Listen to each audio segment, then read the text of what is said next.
Kia ora koutou, ko Emiri Hamuperi aho, ko Ngāti Koata, toku iwi. First thing before I start, come to the front, please. I don't bite. Yeah, come and grab some comfy chairs. If you're sitting on the back chair, you're going to get some back problems. Come and have a sit down. It's all easier. Clump up. Okay. Alrighty.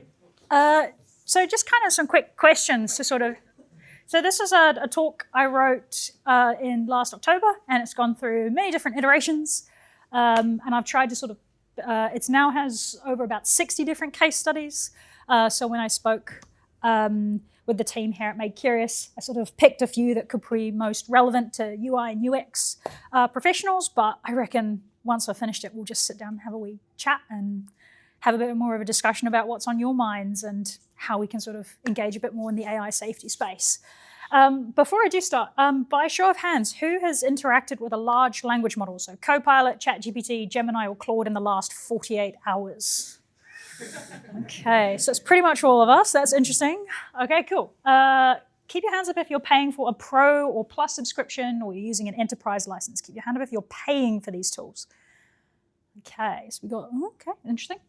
Who here has moved past the chatting and is now building their own workflows? Do you use things maybe like Zapier, Make.com, Copilot? Who's trying to automate some of their workflows? Okay, got a couple. Good, good. How many of you are comfortable working in Python? Or maybe you're using things like Cursor, Windsurf, Claude Code. How many of you are actually shipping code or scripts and things and using AI tools to do so? Most people? Good, good.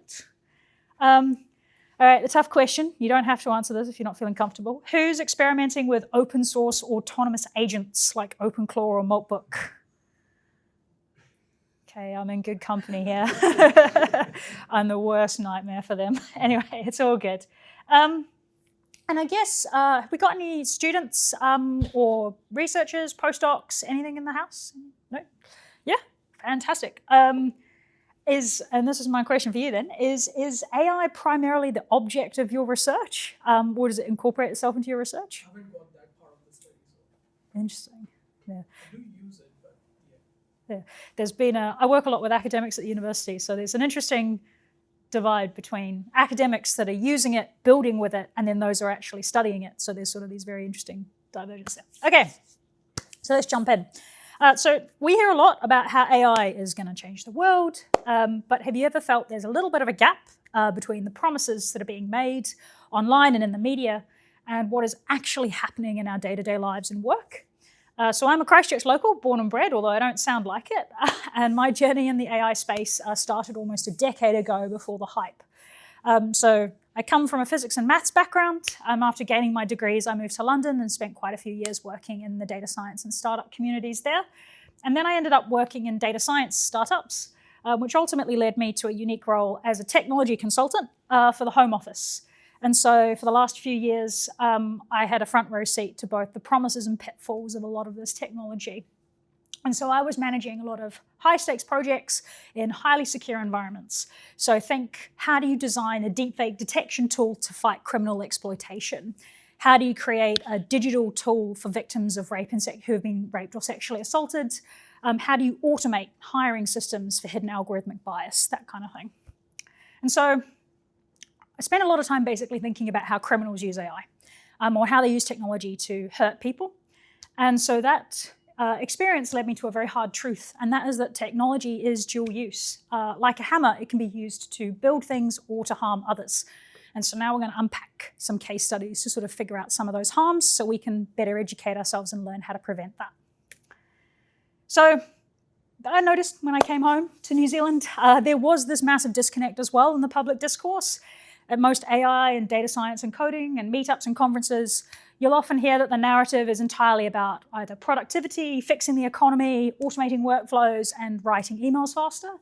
But behind the scenes, we are over-trusting these models. We're ignoring the cognitive and creative decline in our students. We're worsening mental health issues. We're generating a lot of AI slop that degrades a lot of the work quality. And it's often sending us in the wrong direction faster when you rely on it too heavily for advice, not really understanding some of the cybersecurity risks, and also violating Māori data sovereignty by scraping works without consent. just to name a few things off the top of my head. So since 2022, a lot of the problems specifically with large language models has grown and exploded pretty much. The MIT risk repository now tracks over 1,700 unique AI risks to society with tens of thousands of case studies. And a lot of these threats aren't just ideas, they're happening right now in the real world. So we'll dig into those a little bit. But before I just want to jump into that, I just want to do a quick note on terminology. When I say the word AI, what is the first thing that comes to your mind? Because for most day-to-day users, your answer might be ChatGPT, Gemini, or another large language model, or LLM. And we have experienced in the last few years a lot of tunnel vision towards large language models. But AI is very much an umbrella term for lots of different technologies, such as machine learning, deep learning, computer vision, NLP. And a lot of these areas intersect and overlap, because AI is not a single algorithm. It's often many techniques and processes layered on top of each other. So to help us cut through a lot of the hype and confusion, let's start using more precise language. When you hear me talking about tools like ChatGPT or Gemini, or maybe even Cursor, call them what they are, large language models or LLMs. But when I'm using the word AI, I'm talking about it as an umbrella term for this much larger suite of technologies. So now we've got the technology sorted. Let's jump in. Just as a quick warning as well, I just want to frame the discussion as well, because AI, as I said, is a tool, and it's dual use. So like a hammer, it can be used to build things or to cause harm. And at the very end of my slide deck, I'm going to delve into some deeply important issues like AI's role in child exploitation and violence against women. 1 in 6 New Zealand women experience sexual violence from an intimate partner during their lifetime, and 1 in 5 children have been sexually assaulted. So there's a very high chance that there are people in this room who have a personal stake in these topics, and it can be a bit distressing about what I'm about to share. So please prioritize your own well-being. If you need to step out, put on headphones, look at your phone, disengage at any point, please do. Your comfort is far more important to me than this presentation. And it's right at the very end, so don't worry, you have plenty of time to make yourself scarce.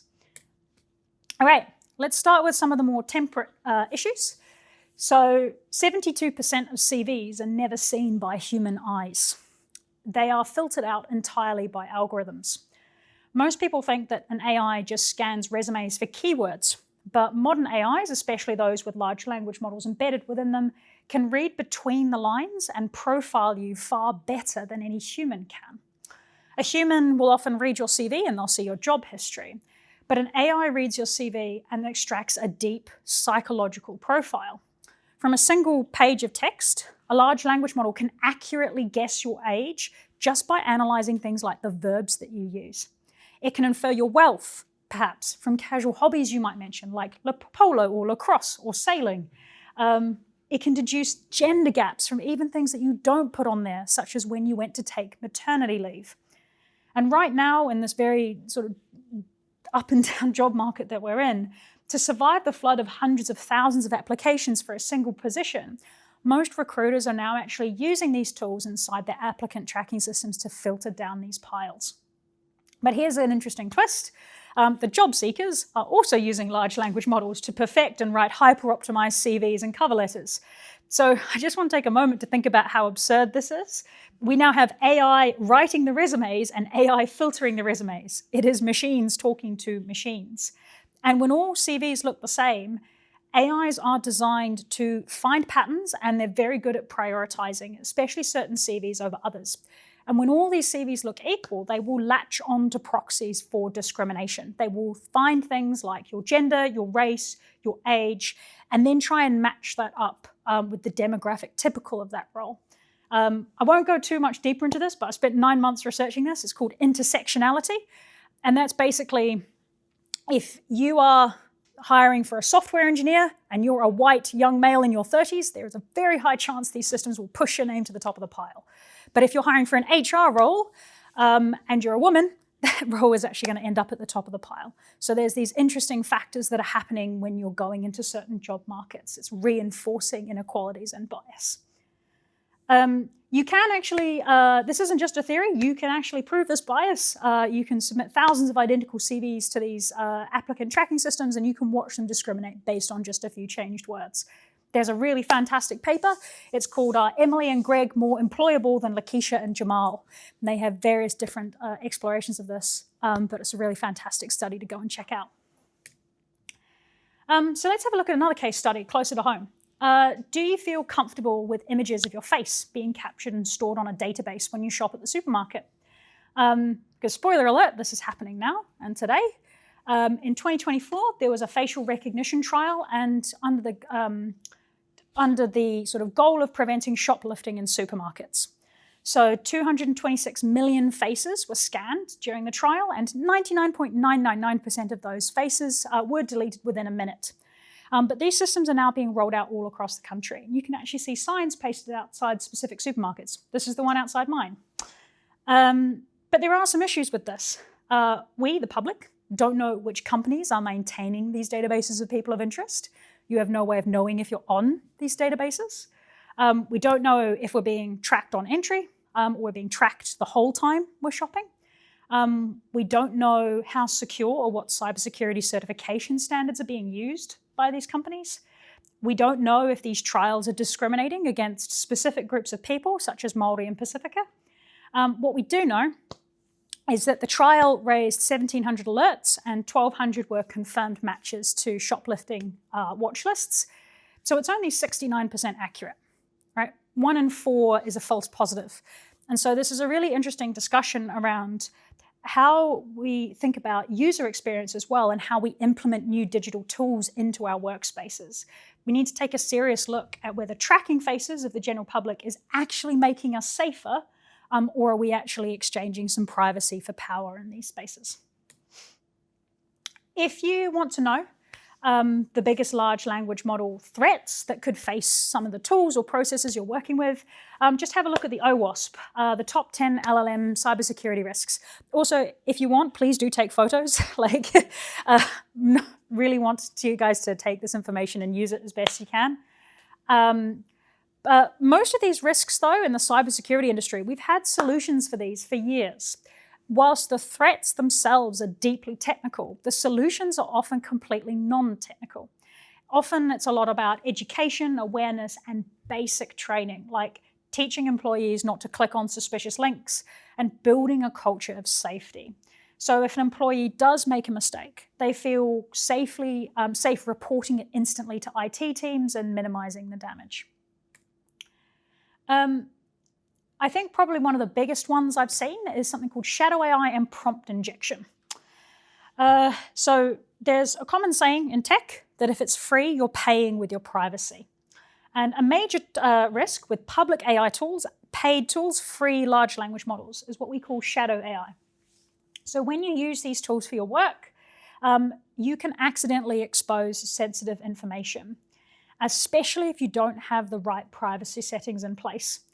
And a good way of thinking about it is, I think if some of you remember back to sort of early 2010s where people said, don't put photos or pictures of yourself on Facebook because you'll never be able to get it off. It's the same thing with these large language models.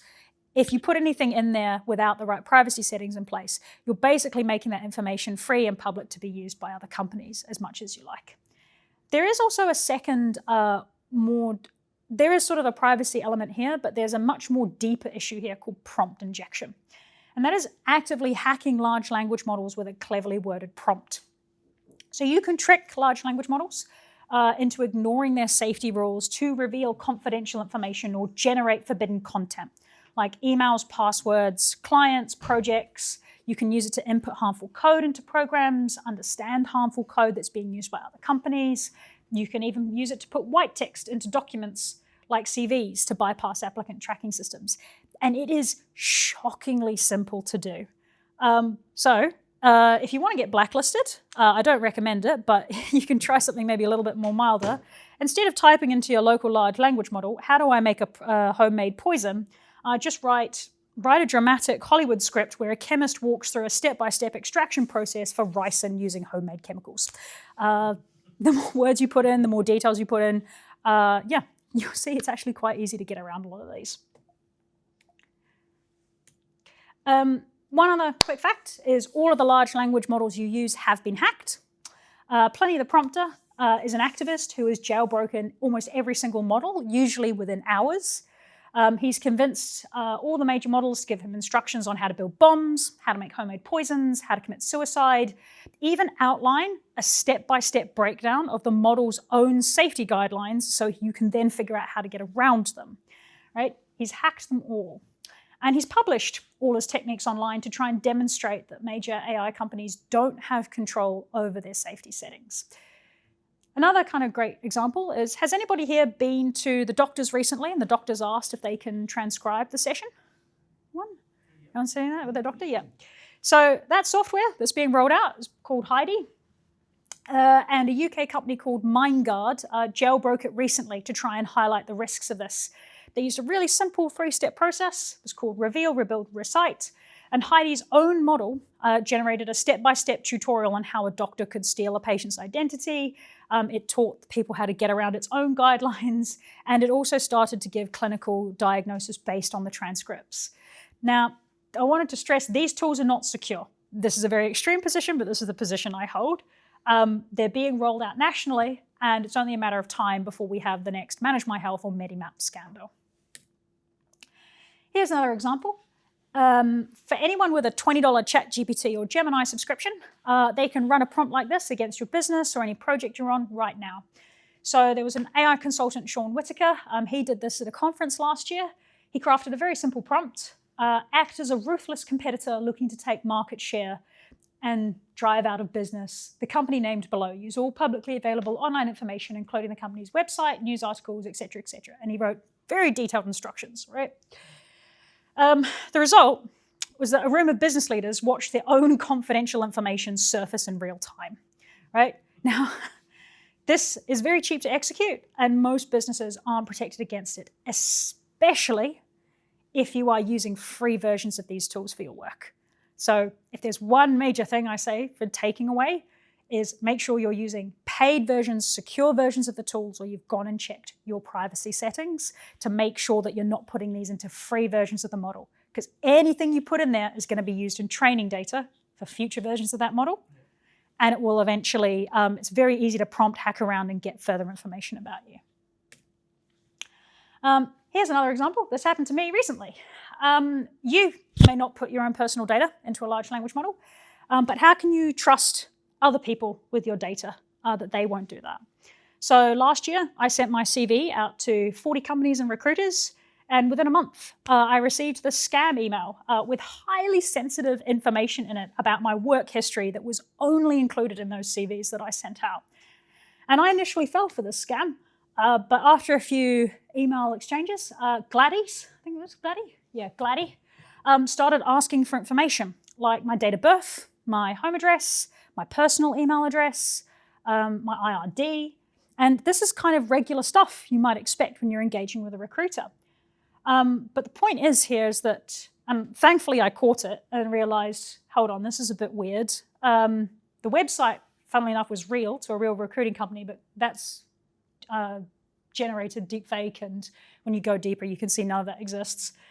But the company, one of those 40 companies I gave my CV to, was careless in their data handling practices. Someone probably copied and pasted it and put it straight into a large language model or somewhere else. And so now all of my sensitive personal work history is now in the training data of some large language model. And when you're doing a scam like this, when you're doing it to several thousand people at scale, all desperately looking for jobs, most of them will hand over this information without a second thought. And it's a really sad fact that AI is helping criminals target vulnerable people, and we're losing anywhere between $300 million to $1 billion every year to scammers. But this is something that is going to be consistent and persistent, and something we can only fix with lots of education and awareness. So let's talk a bit about misinformation. So voice deepfakes are dangerously easy to create now, sometimes with as little as 5 seconds of audio. And it's already being used, it was used to influence the Slovakian elections in 2023. So 2 days before the election, there was a deepfaked clip that was circulated online of Michal Šimečka. And it was made to sound like he was going to rig the election. It's all kind of typical stuff. But because it was released during a pre-election media blackout, it was almost impossible to remove online once it was up. And he narrowly lost that election to Robert Fico, who coincidentally was pro the war in Ukraine. And this case just shows a single person creating a deep fake and just publicizing it online can actually undermine things like a democratic election, right when it matters most in those really time-sensitive periods as well. If you are a malicious cybercrime group, you can go beyond audio to full video. So there was a sophisticated heist in Hong Kong a few years ago where scammers stole over 25 million by creating a fake, deep-fake audio conference. So an employee got an email with a Teams link from his CFO.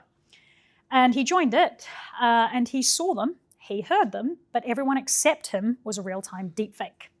And this meeting was so convincing that he transferred the money without a second thought. I heard about this one. Yeah. Even I read about it. It's been making the rounds. And props to Arab for actually saying that this happened, because not many people would be willing to admit they lost $25 million to a scam. But one of the curious things for myself and at the time in the Home Office when this came out is that we're starting to see copycats. And so we're starting to see it on WeChat, where people are trying to trick fintech friends into transferring into new stock or schemes. We're also seeing it in Peru, where people are impersonating victims, pretending to have kidnapped family members, that kind of thing. Oh, so that was an earthquake then. I'm not sure. Was anyone here in 2011? No, you got a little bit of my PTSD in real time there. Okay, so there are heaps of cases like this, right? There's Joe Biden ringing people up, telling them to vote for Donald Trump. There's Sadiq Khan saying really racist things on Armistice Day. That was seen by 50,000 people on Twitter. There was Keir Starmer, who was delivering political controversy right before the election. Elon Musk recommending certain stock options and trying to inflate markets. I think the most interesting case for me, though, was it was used in divorce proceedings. So this is where sort of violent, aggressive voice recordings were submitted as part of evidence to try and win a custody battle over children. And that was submitted and ultimately ruled to be deepfaked. So we see all these public cases in the media, but what about within our justice system, where we don't actually even have the tools to verify if this stuff is real or fake, or it takes, several weeks, if not months, with a highly specialized forensics team to actually understand whether this is deepfaked or not. It's a real problem, and it's something we're probably going to see more of when you think about fake photos, fake audio calls. This is all stuff that's going to undermine our justice and processes. Here's one of my favorite ones. If you're trusting too much on a coding tool. So earlier this year in March, Amazon's coding tool Kiro accidentally deleted an entire production database. The immediate fallout was 120,000 lost orders and 1.6 million website errors. I don't think that's something you're going to fix pretty soon. But this is the cost of code operating without boundaries. This is the cost of not understanding every single line of code that you're using and what it's actually doing within your code base. It is also exactly why an organization needs a clear AI policy and process, because who is responsible? Is it the AI or is it the human who's responsible for overseeing the AI, right? A proper policy doesn't ban the tech, in fact, it should encourage the tech, but it simply makes two things crystal clear: who is in control and who is accountable. And using these tools, when you have a strict agreement on exactly where the machine stops and the human starts, that can make things a lot better. I'm really interested to see how we're going to start seeing public liability insurance start to change within businesses in the future. Because if the AI tool isn't liable, then who is? So watch this space in a year's time when I update this talk. Sometimes it can be as simple as downloading the wrong app or service that pretends to be legitimate. So earlier this year in January, some bad actors created a fake ChatGPT website, and then they pushed it to the top of Google search results using SEO, and app listings. Now, this was only up for one day, but roughly 1 million people are installing ChatGPT every single day. So 1 million people in that day clicked those top results, installed the fakes, and then started typing in their private personal information without realizing everything was being quietly forwarded to a server controlled by criminals who controlled the genuine service. So it's just something to be aware of as well when you're thinking about downloading specific tools. Now, I could literally be here all night talking about cybersecurity risks, but if you want to go and have a deep dive into the risks, go and look at the Atlas database. it not only collects a lot of these case studies, but then also classifies them by the types of AI attacks being used or how these AI systems were being attacked. You can see exactly what academics are doing today, can give you a clear preview of the widespread cyber threats that are going to come much more prevalent in the next 1 to 5 years. It can also help you see the techniques that are already being used by malicious groups. Now, this is not a substitute for an experienced cybersecurity expert. It is simply an educational tool, but it can be really helpful in understanding how AI is enabling the evolution of cyber attacks and how that's increasing risk in our environments. So this is some of the more tricky stuff to talk about. And that is that AI technologies disproportionately harm women. It can be on more temperate issues like excluding them from seeing certain job advertisements, all the way up to sex trafficking. Abuse using fake pornographic content overwhelmingly targets women and girls. According to a 2019 report by dark web monitoring company DeepTrace, 96% of deepfakes created are pornographic, right? And 99% of those are content generated of women. Revenge porn websites are everywhere, where abusive partners can share nude photos once a relationship has ended for cash. And whilst I think 5 or 6 years ago, people used to say, don't take and send nude photos, there's now also been a sharp rise in nudification apps with the ability to undress people from a regular photo. And sometimes this is even from more mainstream models like Grok, where people would be able to bikinify certain women from average photos.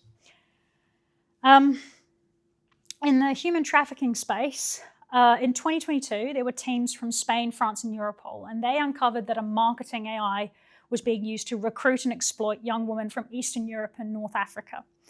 The way they did this is marketing algorithms from Facebook are really good at filtering data to help you target your audience, right?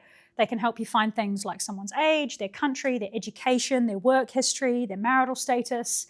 And what was really interesting is they used these filters to create psychological and socioeconomic profiles of their potential victims, right? And they segmented young women in vulnerable situations such as poverty, unemployment, or family problems.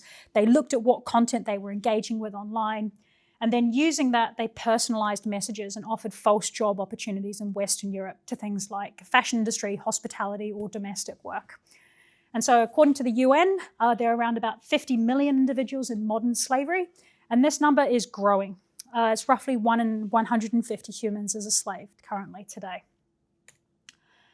If we're looking at how this is impacting children, Chatham House rules, go and talk to any teacher publicly, Peru, Argentina, and Spain have all come out formally saying that young boys are selling and circulating nudified pictures of their classmates. And these images, whilst when they're created, they're kind of done for very stupid sort of adolescent reasons. What a lot of them don't understand is that a lot of these get used for criminal purposes like stalkers, extortionists, and pedophiles. They're actively out there looking for this, and they use this to extort children online. The National Center for Child Exploitation receives over 50,000 reports every single day of stuff happening like this. And in total, there's more than 500 million images, videos, and other content relating to child sexual exploitation online. And the sad fact is there's only been about 27,000 children identified from that 500 million data set. So generating deepfake images has actually made it much, much harder to find real children at risk. But also, when you think about large language models, it can also be used in other malicious ways, such as a groomer changing their language to pretend to be children themselves on online platforms, or giving them advice to help them become better groomers.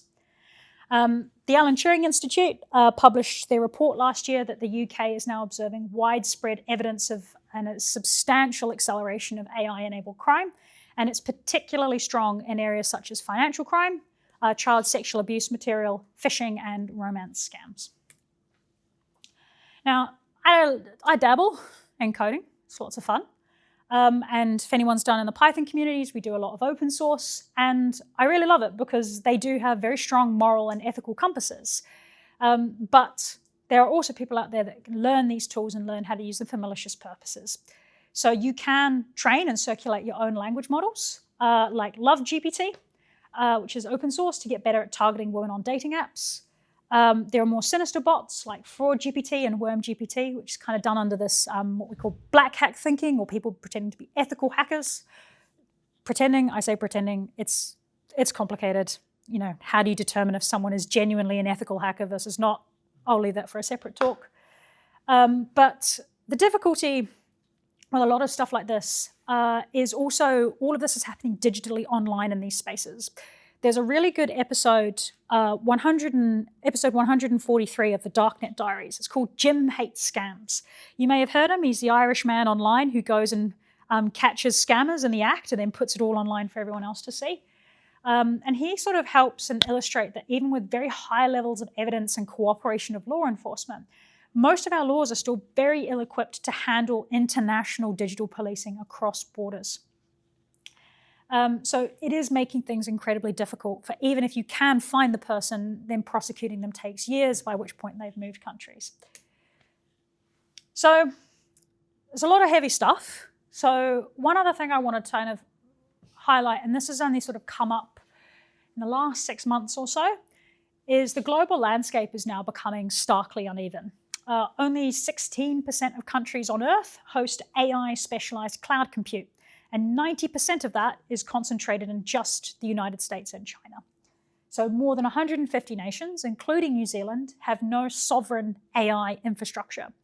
And what that means is that when we are using these tools, we aren't building anything permanent. We are renting, right? We are completely dependent on foreign APIs, foreign technologies hosted thousands of miles away. And if a government decides to restrict access due to a trade war, a policy shift, or a geopolitical flare-up, then a lot of the core systems that you use can be kneecapped overnight. And this actually happened a few weeks ago, as some of you might have, with the Anthropic Fable and Mythos release. Suddenly everything kind of got pulled out from under us, unless you had a US passport. There is a more sinister take view of this that you can look at, and that is that power is concentrated by extraction. In the past, this was done through usually physical resources like gold or sugar or oil from smaller nations. And this is very interesting points that are being made by a few different individuals, but I think Karen Howe recently put it very succinctly. When you're extracting things like our data, our local labor, and our energy grid capacity, it's demonstrating some empire building and concentration of power that we're quite difficult to undo once it is established within your societies, within your governments, within your economies as well. So according to Gartner, New Zealand, we're spending about 5.6 billion annually on foreign enterprise cloud services, and that's growing at about 20.8% every year. So by 2031, we'll be spending roughly 14.4 billion, if that growth holds, just to access the compute power required to run our economy. That is money that's flowing directly into Silicon Valley with no domestic multiplier effects. And if you want to have a deeper look into the macroeconomic research backing some of these points, have a look at some of the books about the widening gaps between AI native nations and the rest of the world. Some really fascinating stuff. And there hasn't really been, I think there's been a strong leaning towards environmental costs and maintaining our environmental and sovereignty. But some really interesting things if you want to take a look at extreme power concentration. And finally, I'd love to talk about how fast this landscape is actually shifting. And I think one of the single most important things I've noticed in the last year is the formal acknowledgement of exponential trends. Now, if I start throwing out the terms things like linear, exponential, or parabolic trend, does anyone know what I'm talking about? Okay, a couple of people. Okay, bear with me. I'll try and make it equal. So to everyone else. So when I say exponential trends or exponential growth, it has a very deceptive feature, and that is nothing seems to happen for a very long period of time, and then suddenly everything happens all at once.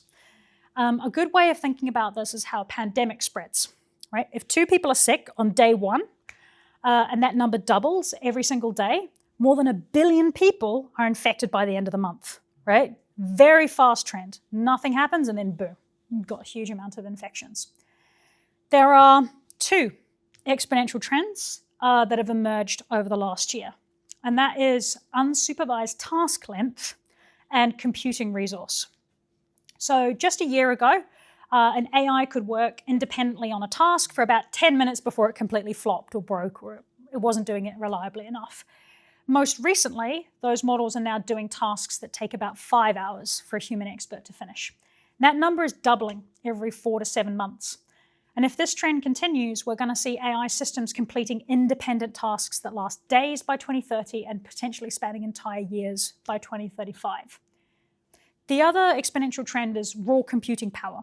So the raw computing power that's fueling these systems is currently increasing at a rate of about 5 times per year, doubling 5 times per year. And if this compounding rate holds, the models in 2030 will have 3,000 times more computing power than what we have today. What was interesting is when I was at the Melbourne AI Safety Conference last year, we were all kind of discussing, we had long conversations around, is this an exponential trend? Is it linear? Which of these are sort of more stable, which are exponential? And then the International AI Safety Report, with over 100 experts, kind of put a pin in that argument and acknowledged that these are the two exponential trends. So nothing is going to happen for quite a while, and then things are going to hit society incredibly fast. So for those in the academic community and for those that talk to any person working in AI, if they're freaking out, this is why they're freaking out. Because we're no longer dealing with simple chatbots. Like, we're dealing with AI agents that can reason, rewrite their own code, and detect when they're being watched or observed. And so those next 5 to 20 years is going to be a critical test of whether humanity is mature enough to safely handle what we're creating. We don't know what the impacts are going to be. We've never had to deal with this before. And again, another reason why a lot of the academics are freaking out a little bit about it. But deep breath with me. All right, I think I've all sufficiently depressed you, so we'll stop there. And let's pivot to some solutions. So I don't write this talk to make people feel hopeless. I write it because I think the single biggest advantage you can have right now is simply by being early. Early to understand these tools, early to use them, early to adapt to some of the things that are coming your way. So here are some things to think about. If you care about security and data protection, and if you have $5,000 lying around at least, 20,000 is the ideal, maybe consider becoming compliant. So ISO 42001 or ISO 27001 are the standards. They're very common in Europe. There's also, if you're developing products, things like NIST and SOC 2, they're more common in the United States, but they're also great. If you're a small startup, you can also work with cybersecurity experts to do things like pen testing. I really like what Contented have been doing, because they don't have $5,000 to spend on compliance, but the way they've done a lot of different stage gates to make sure their transcription software is safe and now delivering it for public sector is really interesting. So it's worth having a chat with their team about how they've gone about doing that. If you don't have that, you can also, if you don't have money available to get compliant, you can also look at the Standards Hub. So this allows you to filter by domain, topics, types of industries, types of standards. It can give you access to checklists and considerations on how to implement these technologies. But it can also give you highlights on what's upcoming legislation is coming for your sector as well. The AI Forum here in New Zealand just recently, last October, published their governance library. And so this is used to help us all manage human oversight. And this has had over 30 contributors from across New Zealand. So it's really good to go and have a look if you're more concerned about how do we design sort of human in the loop, humans in control enabled systems. Here is the playbook that most AI consultants are working from. It's the free question bank from the EU high-level expert group. I get loads of people coming to me at the AI risk and ethics community just saying, I'm so frustrated because my boss has come and told me to do the AI thing, but has not given me any of the resources, the compute, the extra staff, or any education to actually help me achieve this. And so one thing I say to people in that situation is just throw this booklet back at your CEO or manager because it has questions in it like, what is your company's definition of AI? Like, are you automating an existing workflow or are you building a completely new way of working from scratch? What is the data maturity of your organization? Have the humans in the loop been given specific training on how to exercise oversight? Can you trace back to which AI model or rules led to the decisions or recommendations of that system? can these tools generate over-reliance and impact human autonomy? Was the tools trained or developed using or processing personal data or special categories of data that might inflict with the Privacy Act? So whilst I think this book might produce more questions than answers, and not all of these questions will apply to you, I think it can highlight the gaps in your own business knowledge around AI, and especially around safe data handling practices, because a lot of people are trying to do the AI thing and they just don't even have the basic data infrastructure or basic data maturity to be able to do it safely. If you're interested in things like fairness and bias detection and mitigation, here are some great open source GitHub repos and instructions on how to do that within your tools. Just be aware of which ones are still actively maintained. So I'll let you go through those. One thing I often say to people using LLMs in your day-to-day life, because it can feel very overwhelming, just the 3 C's: be cautious, be curious, be capable, and be critical. Think before you prompt. How sensitive is the information you're working with? Be curious. It's always great to learn how to do tasks better, faster, and more efficiently. But what are the strengths and limits? Can you put that into words? Do you actually know how much time you're saving? This is one of the critical things. People go down these little rabbit holes. I think one of my favorite things is I had like an engineer who spent 2 weeks trying to automate 3 seconds of work. So whilst I don't think that's going to happen, there's a really good XKCD comic, actually, I should get up after this. So you can actually figure out how long is the task and how much time you're actually saving from building an automation from this process. I also think it's really important to just build practical skills in prompt engineering, critical thinking, and creative iteration. Just make sure you're steering the AI and the AI is not steering you. And ask yourself, how do I know something is true? Verifying every claim, cite your sources, disclose your AI use, make it more of a comfortable thing. I think I've already said this, but I just kind of want to really hammer it home. If it's free, you're paying with your privacy. So if you're using an LLM, just go onto it now. It takes 30 seconds and switch off that little toggle on Gemini or ChatGPT. I think it's rather deceptively called make the model better for everyone instead of saying we are using your data and we're going to use all your prompts to train further versions of this model. It's not foolproof, but it is just a minor action that can prevent major companies from profiting off your daily interactions. And just from a prompt injection perspective, just make sure your personal conversations aren't exposed in a future data breach. If you need an incentive on why you should care about cybersecurity, pop your email into haveibeenpawned.com and see how many times your passwords and personal data have been leaked online. But at the individual level, at the personal level, just change your passwords regularly, use a password manager. I highly recommend 1Password. There's also some great stuff by the New Zealand government called How Exposed Am I that can just show you some of the gaps within your online footprint. It's really good resources. But I also just want to emphasize cybersecurity is not like a one and done solution. There's no silver bullet here. It is continual practices, habits, and a culture that keep you safe. There is a whole bunch of actions that you can take within an organization, like 2-factor authentication, writing policies, that's principle of least privilege, training the team to recognize the risks when they come up. You can't protect yourself from every single risk out there, but you can do enough due diligence to make sure you're not the next Manage My Health scandal. That was basic things like 2-factor authentication. And there's always value in engaging cybersecurity consultants who can help you manage the emerging risks versus the established risks and get a better sense of what's the right fit for you as well.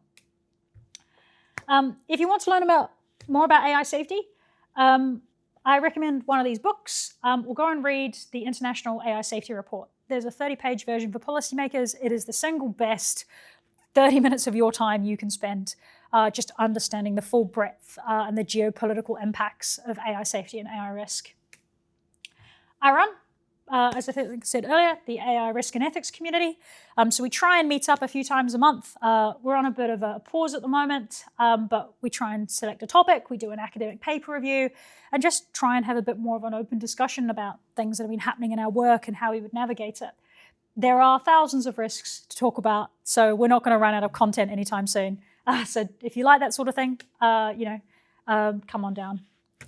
One other thing that I'm doing, in 2 days' time, I'm running New Zealand's first AI safety conference right here in Christchurch. So that's very exciting. If you want to jump around, come and join us. It's going to be great. But we're bringing sort of academics and policymakers together to educate them on all the risks that I've talked to you guys about today, but also explore on day 2 a lot more about what can we actually take, what actions can we physically take? What does improving our own AI data sovereignty look like? What does setting up charitable trusts, how do we make sure that researchers get the funding and resources they need so they're not leaving for San Francisco or London because they can't get jobs here? You know, these are the kinds of things we'll be focusing on and looking at among all the other issues. But yeah, very exciting stuff. And finally, to finish it off, here's some positive films and TV shows with AI. The top ones are kid-friendly. So if you have little ones in your life, as I do, I'm not sure if I have a favorite. I think Iwaju is my personal favorite, but I'm a bit biased. Has anyone ever watched any of these, just out of curiosity? Does anyone have a favorite? Wally? Always good. Always good. Her is also really nice. Yeah. Isn't it spooky how Her is? Oh. For me, it was really hard. I stopped watching that one. Yeah. I think the Joshua Bengio, who is head of the International AI Safety Report, talked in an interview earlier this year and said, Her is literally happening. Like 10% of people now are having intimate relationships with these chatbots. And it's quite concerning. He said that was something we never expected, that people with loneliness or lack certain social skills are now actually reinforcing some of that loneliness by engaging with their chatbots. I've been reading about that. I've been listening to a few podcasts about that. It's a huge problem right now. It's actually an Australian one. But they show some research that divided maybe 20 or 30% of young women and men, and both of them, currently have such kind of thing. And actually, sometimes, unfortunately, it's even reflects on real relationship with other people. Exactly. Because it's not real, and you can't really understand how you're supposed to talk and behave in real situations. I know. It's growing. It's a huge problem. Yeah. I mean, I feel really well placed because as a woman in tech, I've spent many years being around. I'm choosing my words carefully here. People. I mean, I'm in that same group. I mean, people that are probably not used to engaging with people socially, who've been potentially ostracized. And one thing I noticed in the physics and maths departments in particular, there is a definite social skills are not everyone's strong point. They're brilliant minds, but engaging with other people is quite a strong barrier for various reasons. And so I do think I can definitely see how that could be of great help to people, because I've spent a lot of time where we have incredible coders coming out of university into our business that I was helping to train. It was so funny having them, I told them they're going to come with me to meet a client, and they'd totally freak out because the idea of engaging with a human being is just not. But then you've got to kind of provide that wraparound support, tell them it's going to be okay.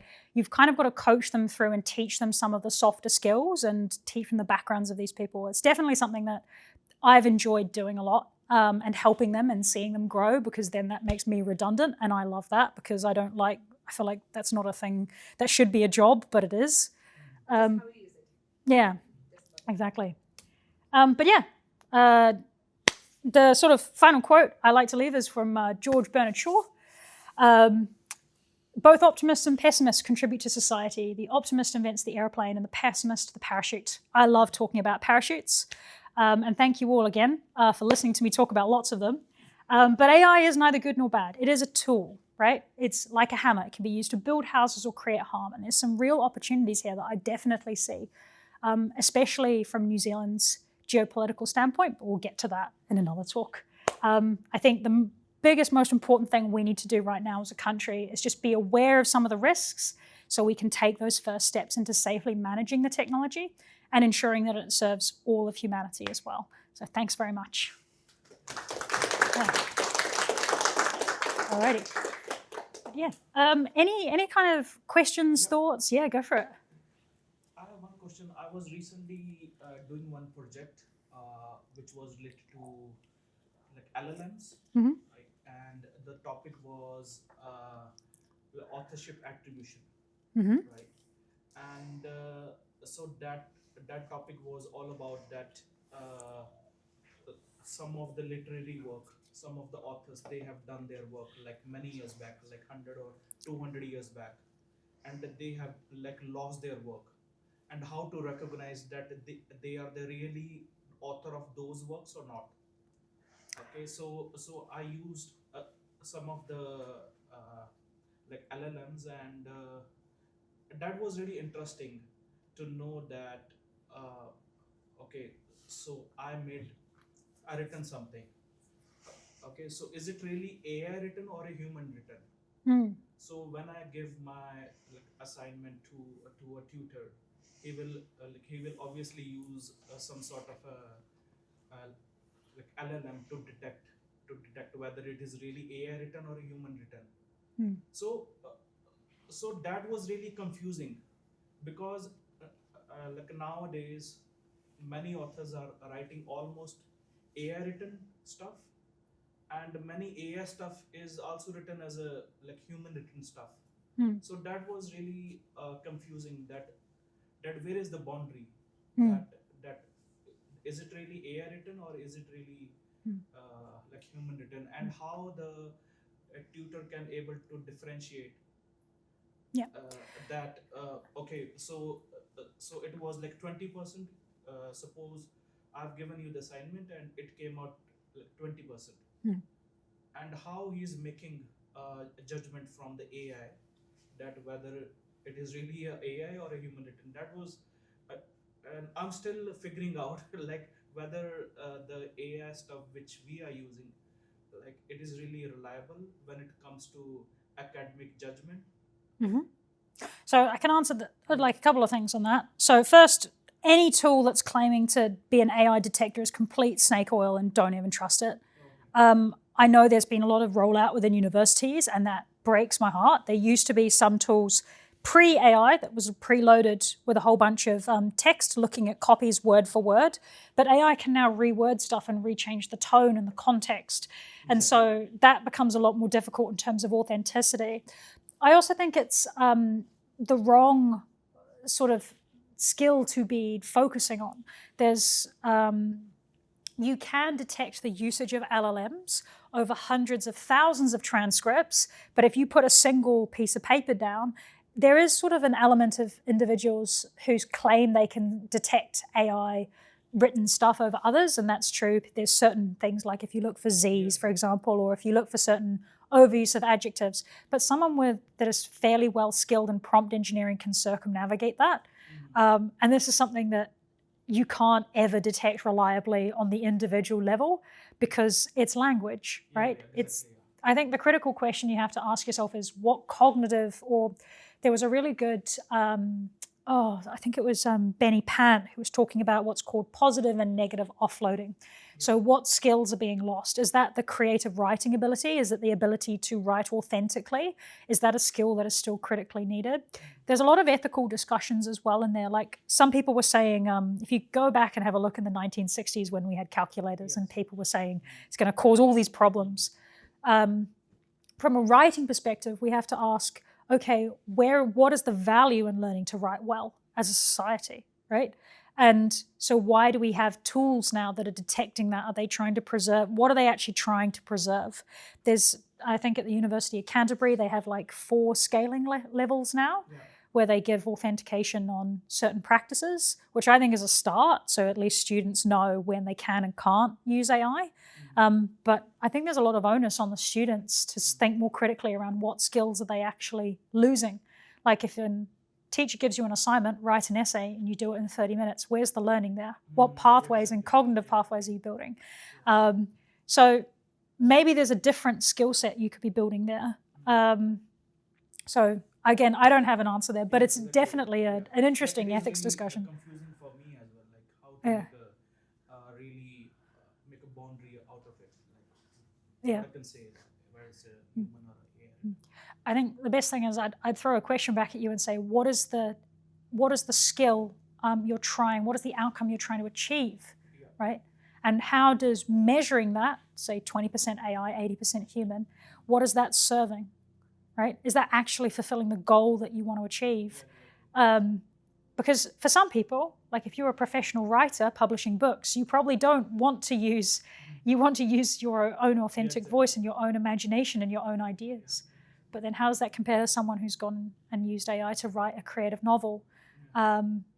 There's all these like ethical issues. It's just this whole morally gray area, which for me as a mathematician and a physicist, I'm totally not qualified to speak on. So I'll ask if anyone else has but it's a really interesting question. And I really would like you to come to the ethics meetup and pose this as a discussion topic because, man, I think that's going to send us in circles for hours, but it's a great topic. It costs like $200, so. Yeah. Yeah, any other kind of thoughts, any concerns that people have? Yeah. I'm just curious, right? So it's happening not just in New Zealand, but like everywhere. Like the leaders, right? Like for example, the leaders like the finance minister from New Zealand actually said that everybody's going to use AI, and then which is just LLM, and then basically like just say that we are going to get a few thousand people gone from the public service, and then we also have things in the US which basically like they're going to take LLMs and then basically like say that, as what you said, the MITRE itself, basically they say that okay, we don't want sovereignty and then nobody else can use it, only US people can use it for war, use it for this, use it for that. The challenge is that all these leaders that are leading are making things based on certain perspective, and they are all supported by those people who are. Whereas like incentives, let's example like OpenAI, the rich people, as you can see, all these things happening. So with leaders like this and the power with that, AI is just a tool, but it seems to be going away to the way where basically it's going to be very negative because the people who are leading is basically like doing all these things. Exactly. And that's why I think extreme power concentration has become a really interesting debate in the last few months. There's evidence there to suggest that there's going to be an extreme consolidation of power. On the job front, best report to look at, I think, is from the World Economic Forum. So I think they predicted around 90 million people globally are going to lose their jobs to AI based on their modeling, but 120 million new jobs will be created. When I was chatting with Holly Nill, who's done a bit on productivity metrics here in New Zealand, she said the problem with that framing is that it's mainly focused on the Northern Hemisphere. And we don't know how long it's going to be where certain amounts of people will be unemployed for long periods of time. I think one of the reasons why the leaders are very dismissive is they kind of looking back into history around other previous periods of automation and go, 30 million people are going to be out of work, or so many millions of people will be out of work for 5 to 6 years, but they'll retrain and adapt and go into roles that are actually useful. So I think that is a very negative outlook, because I still think people being out of work is a really bad thing for the economy in general in terms of taxes and social welfare and people having access to resources. So I fully agree. I think but I also, having worked a lot in public sector, I think the difficulty that a lot of leaders have to make is that they are across all the issues, not a single issue. And when you are in the hot seat of deciding of the thousands of issues on your plate, which one you're going to devote money, time, energy, resource to, that is a very tricky and often there is no perfect way to do that job. So I think from a public sector perspective, a lot of leaders tend to sit and wait until the issues become quite bad until they actually choose to do something about it. And that's not a fault of them. That's just because if they end up jumping the gun too early, they'll end up wasting taxpayer dollars on something that might prove unnecessary. So I can definitely see why they take a more why our government is taking a much more wait and see approach rather than being proactive. I think one of the better things they could be doing is having a New Zealand AI Safety Institute. The Australians just had one. We're having the head of the Australian AI Safety Institute come and talk at the conference to basically have academics speak to some of these issues, get them some funding for certain topics that are particularly going to be problematic for New Zealanders, and research those, publicise those, and strengthen our own internal resilience to it. We're not looking into that at all. There was a big, I think we saw the government did a 70 million call for 70 million. An AI Safety Institute was proposed, and that was shut down at the first stage. So I think it's being put into a few different universities now on who's going to be successful. So we are putting all our eggs in one basket a bit there, but we'll see. There are people that care very deeply and are thinking about the issues. I encourage you all to, if there's something you're passionate about, 1,700 risks, like pick one. You know, there's not enough of us. Any other questions or thoughts? How many of those risks do you think are actually new, or is just AI has wrecked that?